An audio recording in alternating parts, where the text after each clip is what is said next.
पांच बार के एमएलए, छठी बार जी आप एमएलए के लिए कॉन्टेस्ट कर रहे हैं। क्या बात है इस इलाके में, खासतौर से आपकी कंस्टिट्यूएंसी में, कि बार बार आपको वोटर पसंद करते हैं, चुनते हैं और आपके ओपोनेंट क्रिटिसाइज तो करते हैं लेकिन एक इफेक्टिव फाइट नहीं दे पाते? काम है, खिदमत है और मजलिस कामयाबी है। इसकी वजह से मुसलसल आवाम का भरोसा, एतमाद और उनकी दुआएं हमारे साथ रही हैं और हर इलेक्शन ये बता रहा है कि मेजॉरिटी अक्सरियत बढ़ती रही है। खासतौर पे आपके इलाके की बात करें तो जहाँ पर ये middle class, lower middle class इलाका है, काफी यहाँ पर डिफेंस एस्टेब्लिशमेंट है।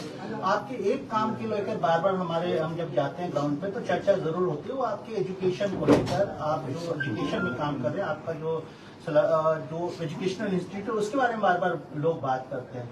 क्या ये एजुकेशनल जो इंस्टीट्यूशंस हैं ये आप खुद से करते हैं या गवर्नमेंट से फंडेड हैं? क्या है इनका और कैसे ये लोगों को ज्यादा पसंद आ रहा है, कैसे वोटर्स को काफी इफेक्टिवली इन्फ्लुएंस करता है? देखिए, 99 में जब मैंने पहला इलेक्शन लड़ा था अपना, तो उस वक्त मैंने सबसे पहले जो वादा किया था वो वादा ये था कि इंतशार का खात्मा करेंगे, इत्तेहाद को पैदा करेंगे, आपकी आवाज़ को हिंदुस्तान भर में पहुंचाएंगे। और दूसरा वादा ये था कि मासूम बच्चों के हाथों में कलम थमाएंगे और खाने पर किताबों की बस्तों का बोझ देंगे। तो यही बातें थी जिसकी वजह से अवाम ने कबूल किया और आज से 25 बरस पहले मुझे कामयाबी दी। तो उस फर्स्ट टर्म में ही हमने हमारे एजुकेशन के तरफ काम करना शुरू किया था। जब चंद्रायन गुट्टा का बहुत सारा हिस्सा आज या खुदपुरे में है, तो वहाँ से हमने अपने तालीमी सफ़र का आगाज़ किया, स्कूल का आगाज़ किया और आज 14 बिल्डिंग्स हैं, ऑलमोस्ट 9 स्कूल्स हैं और फिर in next few years I think more 3 schools are under construction, 15,000 students are studying. तो ये सारी चीज़ें गवर्नमेंट से फंडेड नहीं है, ना ही MIM पार्टी से फंडेड है, बल्कि ये मेरे पर्सनल है। मैं और मेरी फैमिली इसको चलाते हैं। अगर हम बात करें सर पॉलिटिक्स, ये तो आपके सोशल वर्क हो गए, कितना डिफरेंट है? आपके वालिद भी पॉलिटिक्स में रहे, आप 5th टाइम में मिले हैं, कितना डिफरेंट है उस एरा का पॉलिटिक्स, अभी का पॉलिटिक्स? और क्या लगता है क्या होगा तेलंगाना में? काफी गर्मा गर्मी है, कांग्रेस दम भर रही है, बीजेपी दम भर रही है, आप तो हैं ही मैदान में। देखिए, पॉलिटिक्स फादर ने जो की थी वही पॉलिटिक्स को हम भी कर रहे हैं। माय फादर उस वक्त एजुकेशन इंस्टीट्यूट्स को बनाए थे, प्रोफेशनल कॉलेजेस, हॉस्पिटल, और आज हम बुनियादी तालीम पर तवज्जो दे रहे हैं। और इलेक्शन में तो हर कोई दावे करता है कि हम जीत रहे हैं, लेकिन मुझे यकीन है कि जहाँ जहाँ MIM लड़ रही है वहाँ से MIM कामयाब होगी। और हमारे पार्टी प्रेसिडेंट और हमारे पार्टी ने यही कहा है कि MIM को वोट दे जहाँ पे MIM है और बाकी जगह BRS को। तो मुझे उम्मीद है कि MIM भी जीतेगी जहाँ जहाँ लड़ रही है और BRS भी अक्सरियत हासिल करेगी। अगर हम बात करें कांग्रेस की सर, कांग्रेस लगातार MIM के मुखिया हैं, सदर हैं असदुद्दीन ओवैसी, उनके ऊपर टारगेट करते हैं, आपके ऊपर भी टारगेट करते हैं। कांग्रेस के जो प्रेसिडेंट हैं रेवंत रेड्डी, वो खासतौर पे आप लोगों के ऊपर ये आरोप लगाते हैं कि आप लोग एक मैच फिक्सिंग कर रखी है बीजेपी के साथ और उसकी वजह से आप लोग जो है दूसरे राज्यों में जहां कांग्रेस को हराने का काम करते हैं, यहाँ पर इफेक्टिवली आप बीजेपी से फाइट नहीं करते? देखिए, हम हर वक्त करते रहे हैं। जिस वक्त मजलिस इत्तेहादुल मुस्लिमीन का अहिया हुआ था तो उस वक्त भी लोगों ने यही कहा था कि हैदराबाद में MIM की जरूरत नहीं है। पॉलिटिकल एम्पावरमेंट के लिए आप स्ट्रगल न करें, बल्कि यही रेवंत रेड्डी के जो और राहुल गांधी के नाना थे जवाहरलाल नेहरू ने, उन्होंने भी कई मरतबा अपने लोगों को भेजा और मेरे ग्रैंडफादर अब्दुल वाहिद ओवैसी से कहा कि ये कागज है, इस पर दस्तखत कर दीजिए और कह दिए कि नॉन पॉलिटिकल पार्टी रहेगी MIM, तो हम आपको रिलीज कर देंगे। तो वो 11.5 महीने जेल में थे और हमने जिद्दोजहद की उसके बाद, और उसका नतीजा आज ये है कि प्रोफेशनल कॉलेजेस हैं, हॉस्पिटल्स हैं, हमारे स्कूल्स हैं, MP हैं, MLAs हैं। तो अगर आज हम पॉलिटिकल स्ट्रगल नहीं करेंगे और अगर आज हम इंतखाबात में हिस्सा नहीं लेंगे तो फिर पार्टी सुकड़ के रह जाएगी।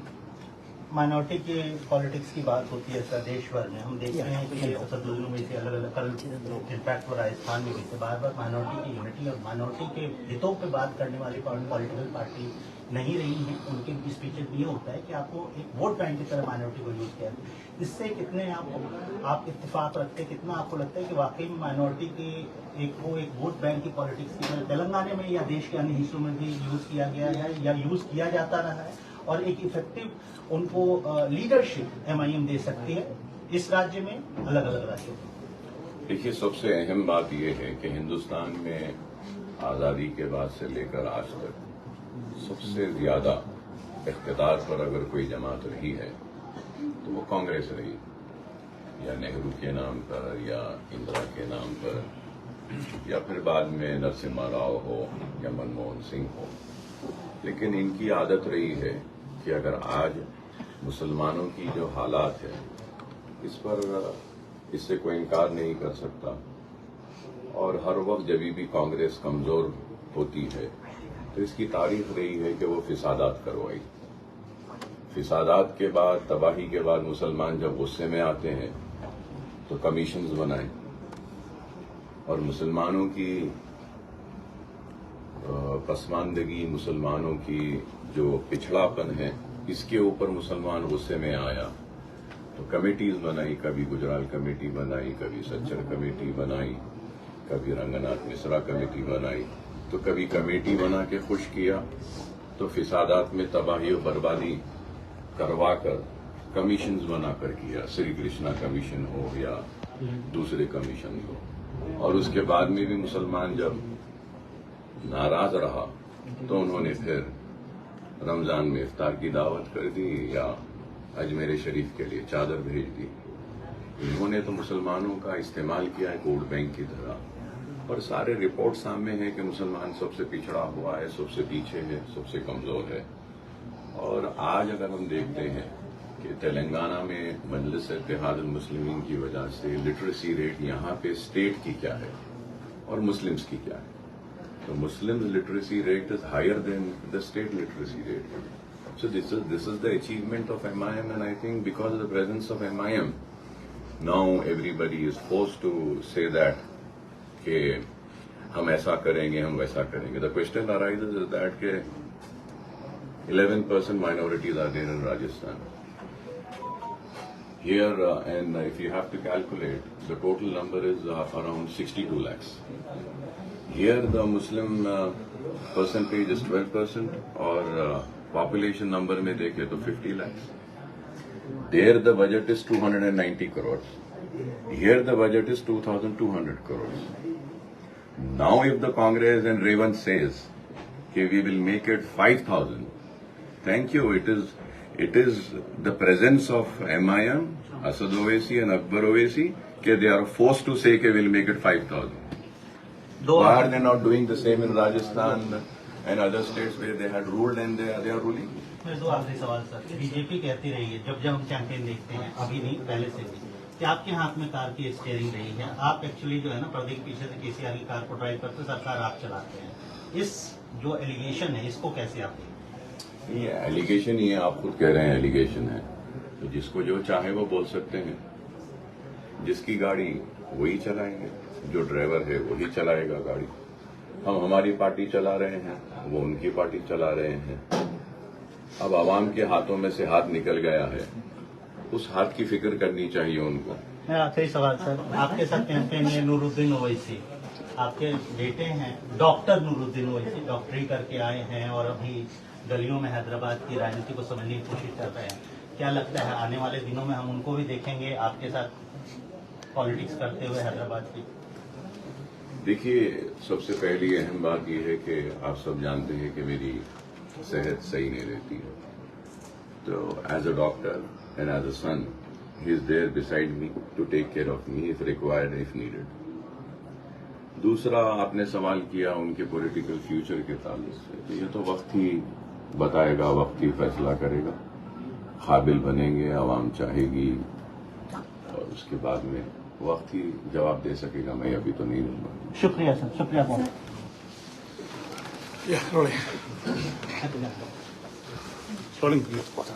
हैदराबाद के चंद्रायन गुट्टा से 5 बार विधायक रहे और 6ठी बार मैदान में उतरे अकबरुद्दीन ओवैसी हमारे साथ इस वक्त जुड़ रहे हैं। तो thank you so much for joining with us. सबसे पहले ये कि क्या कारण है कि यहाँ पर लोग जो आपको इतना पसंद करते हैं और दोबारा जो है आपको लगता है कि यहाँ से आपकी जीत होगी? दोबारा नहीं, 6वीं मरतबा। जी। और इसकी वजह यही है कि हमने काम किया, मेरे पार्टी ने कामयाबी के साथ अवाम के खिदमात किए और मैं भी मुसलसल अवाम के दरमियान में रहता हूँ, अवाम के दुख दर्द में उनके साथ रहता हूँ और अवाम की जरूरत को, अवाम की नफ्स को पकड़ कर काम करता हूँ, इसलिए बार बार जीत रहा हूँ। सर, ओल्ड हैदराबाद में और लगातार आपके जितने भी सीट है वहां पर हम जब पहुंच रहे थे, लोग जो आपके काम की काफी चर्चा कर रहे हैं, चाहे वो कोविड के वक्त के काम हो या फिर एजुकेशन को लेकर हो, मेडिकल सुविधाएं हो, किस तरह से सब कर पाते हैं और कौन मतलब क्या ये सरकार के साथ मिलकर है या आप खुद से कर रहे हैं सर? नहीं, ये सरकार के साथ नहीं है, ना ही जो है सो इसमें MIM का कोई है, ये मेरा जाती है और पर्सनल है। कोविड में भी हमने करीब 12 करोड़ के सरफे से पूरे शहर हैदराबाद में अनाज तकसीम किया था और गैस सिलेंडर्स हमने दिए थे और मेडिकल कैंप्स के जरिए भी हमने लोगों की मदद की थी, फ्री दवाइयाँ दी थी, करीब 1 करोड़ की 33 कैंप्स करवाए थे हमने। फिर उसके बाद में फ्लड आया तो फ्लड में भी हमने आवाम के दरमियान में रहकर काम किया, जो सारे लोगों के घर मुतासर हुए थे उनकी हमने हमारी टीम के जरिए उनके रेफ्रिजरेटर्स को रिपेयर करवाया, गाड़ियों को रिपेयर करवाया, उबर ओला के जो उनके जो गाड़ियां थी वो खराब हो गई थी उसको हमने किया। कोविड के टाइम पर हमने हुफाज की मदद की, स्कूल्स बंद थे, टीचर्स को भी हमने उनकी भी मदद की और वीडियोग्राफर शादी खाने भी बंद थे तो उनकी भी हमने मदद की। तो हमने बहुत काम किया है और काम कर रहे हैं और ये एजुकेशन की तरफ हमारा जो काम है इसमें 15,000 चिल्ड्रन अभी पढ़ रहे हैं, तो ये भी मेरा पर्सनल है, मेरा पर्सनल ट्रस्ट है, उसके जरिए अपने जेब से चला रहा हूँ।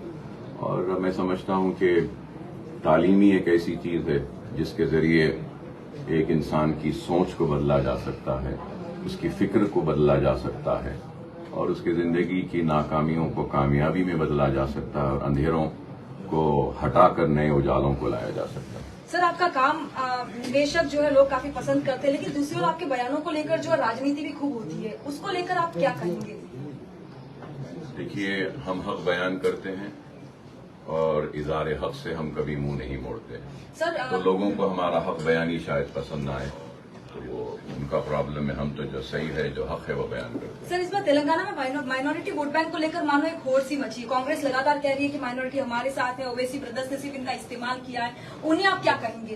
कांग्रेस ने सारे हिंदुस्तान में मुसलमानों का इस्तेमाल किया है, मुसलमानों को धोखा दिया है, मुसलमानों की पसमानदगी पर कभी काम नहीं किया है और मुसलमानों को फिसादात 55,000 फिसादात के जरिए तबाह और बर्बाद किया है और फिसादात के गुस्से को थमाने के लिए इंक्वायरी कमीशंस बिठाए और उससे भी इंसाफ नहीं किया। चाहे मलियाबाद हो, रोड किला हो, हाशिमपुरा हो, गुजरात हो, अजमेर हो, हिंदुस्तान में 55,000 फिसादात देने वालों का नाम कांग्रेस है और मुसलमानों की पसमानदगी पर गुजराल कमेटी बनाई, कभी सच्चर कमेटी बनाई, कभी रंगनाथ मिश्रा, कभी कुंडू कमेटी, तो फिर भी उसके बाद मुसलमान सबसे पीछे पिछड़ा हुआ है। और अगर आज बीजेपी अगर ताकतवर है तो ये खुद कांग्रेस की सबसे बड़ी कमजोरी की निशानी है कि उनकी नाकामी की वजह से आज बीजेपी ताकतवर बनकर मुसलमानों पर जो भी जुल्म हो रहा है हिंदुस्तान में उसका जिम्मेदार कांग्रेस है। सर, आखिरी 2 सवाल लूंगी। इन दिनों आपके जो बेटे हैं डॉक्टर नूरुद्दीन, वो काफी चर्चे में है, क्या एक्टिव पॉलिटिक्स में जल्द ही उन्हें हम देखेंगे? नहीं, ये तो वक्त ही बताएगा, वक्त ही फैसला करेगा। ये मीडिया का क्रिएशन था, अखबारात में लिखा गया। He is a qualified doctor, not only a qualified doctor, but he's completed his MD and now he's pursuing his MRCP Part 2 and FRCA. So he's well focused on his education and building his future career as a doctor, qualified doctor. And about politics, I think time will decide. Sir इस बार जो है B team लगातार आपको कहा जाता है आपकी party को कि बीजेपी की बी टीम है। इस बार रैली में भी जो ये आरोप बार बार लग रहा है कि मोदी और बीजेपी से ज्यादा राहुल गांधी पर इसलिए वार किया जा रहा है कि कहीं ना कहीं जो है बिहाइंड द कर्टेन एक तरह से बीजेपी के साथ है ये पार्टी। इस आरोपों को लेकर आप क्या कहेंगे? देखिए, इस आरोपों के ताल्लुक से मेरे पार्टी प्रेसिडेंट ने बार बार कहा है, मैं फिर से यही कहूंगा कि उनका इख्तियार है, वो जो चाहे बोल सकते हैं, लेकिन हिंदुस्तान के मुसलमानों ने हाथों हाथ हमको लिया, हमारी बात को कबूल किया और हमारा साथ दिया। उसका नतीजा ये है कि रियासत तेलंगाना में आज मजलिस इत्तेहादुल मुस्लिमीन एक ताकत है और हमारी ताकत को देखते हुए वो मजबूर है कि रोजाना बगैर हमारा नाम लिए कि वो अपनी कैंपेन नहीं कर सकते। मामू की सरकार इस बार टीआरएस की सरकार जरूर होगी। तो देखिए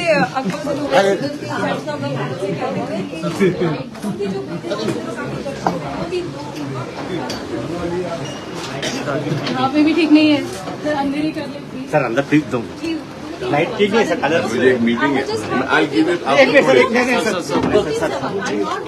आपको ले लीजिए। एक मिनट थोड़ा पीछे ना।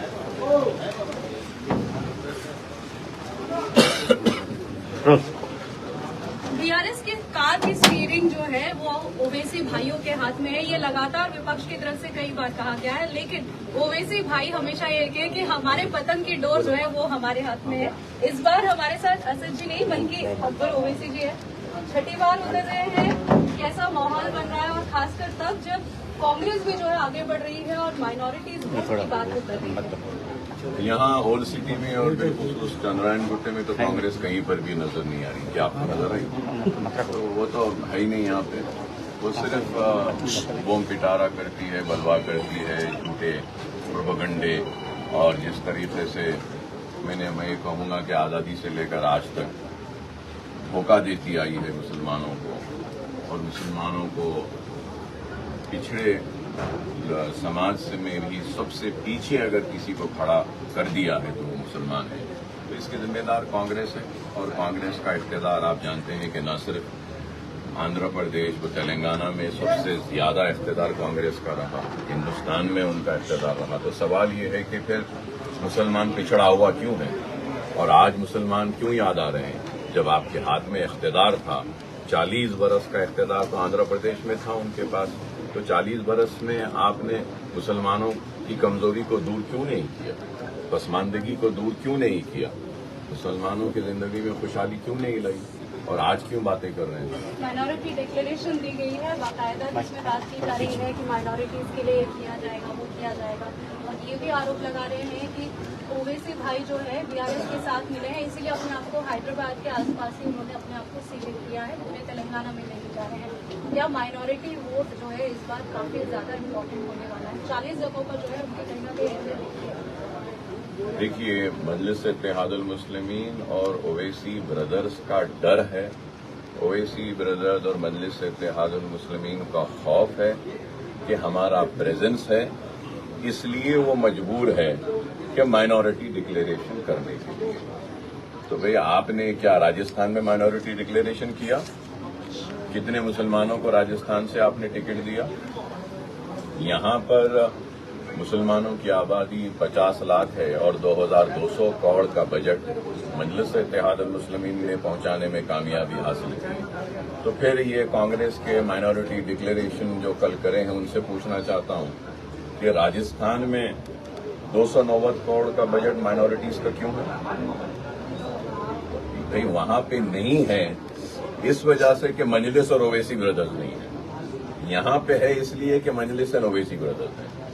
तो इसलिए हम वहां भी जा रहे हैं और वहां जाने के बाद में मुझे उम्मीद है कि राजस्थान में भी 5000 करोड़ का बजट हो जाएगा। बी टीम के आरोप जो है आप पर लगता रहा है और खासकर बीजेपी हो या कांग्रेस दोनों ही कहते हैं कि स्टीयरिंग जो है कार की स्टीयरिंग बीआरएस की वो आप लोगों के हाथ में है, कैसे कहेंगे आप? देखिए, हमारा निशान पतंग है और पतंग की डोर हैदराबाद और तेलंगाना के मुसलमानों के हाथ में। हमारी पतंग को ये मुसलमान खिला रहे हैं और हमारी पार्टी का काम हम करते हैं। अगर कोई समझ रहा है कि इनकी स्टीयरिंग, उनका हाथ उनकी साइकिल हमारे पास है, तो ये गलत है। खैर उनकी सोच है, मैं उनके लिए दुआई करूंगा कि अल्लाह उनकी सोच को सही करे। आपने एक वक्त में कहा था कि करीब 50 जगहों से जो है हम चुनाव लड़ेंगे, लेकिन अपने आप को क्यों आपने 9 सीटों तक ही सीमित किया है? क्यों अपने आप को तेलंगाना भर निजामाबाद में भी इस बार नहीं? हम तेलंगाना में जितने भी सीट्स लड़ना था, हमारे पार्टी प्रेसिडेंट और हमारे दूसरे सीनियर लीडर्स ने बैठकर डिसाइड किया था। और मैं आपको करेक्ट करना चाहता हूं कि मैंने ये नहीं कहा था कि हम 50 लड़ेंगे। मैंने ये कहा था कि अगर हमारे पार्टी प्रेसिडेंट फैसला करते हैं तो मैं जरूर उनसे बोलूंगा कि ज्यादा से ज्यादा सीट हमको लड़ना चाहिए। एक सवाल ये और इलेक्शन लड़ने का फैसला मैं नहीं करता हूं, मेरे प्रेसिडेंट साहब करते हैं। लेकिन आपके बड़े भाई हैं तो इसलिए देखिए, भाई का रिश्ता है जरूर और रहेगा भी, लेकिन वो पार्टी के प्रेसिडेंट है और पार्टी का एक छोटा सा सिपाही मैं हूँ। तो हम सिर्फ हमारे सदर को बोल सकते हैं, फैसला लेना उनका इख्तियार। एक सवाल ये भी उठता है कि विपक्षी पार्टियों द्वारा आप लोगों के ऊपर हमेशा दोनों भाइयों का आरोप होता है कि आप भड़काऊ बयान देते हैं, माइनॉरिटी वोट्स लेने की कोशिश करते हैं, और एक ये भी कहते हैं कि अब तो मुद्दा ये हो गया है कि माइनॉरिटी वोट्स को इस्तेमाल किया जा रहा है।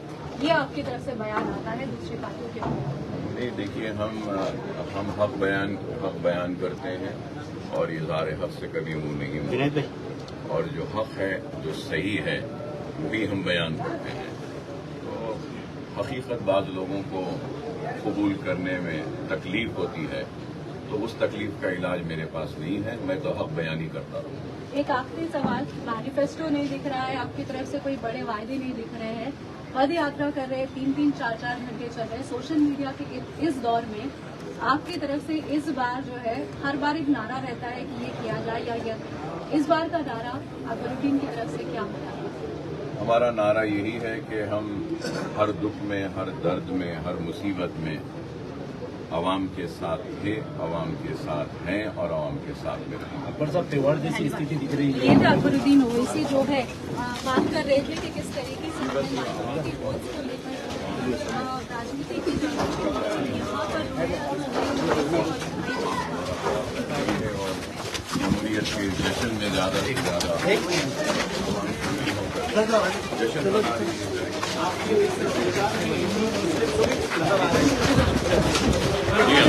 सारे लोग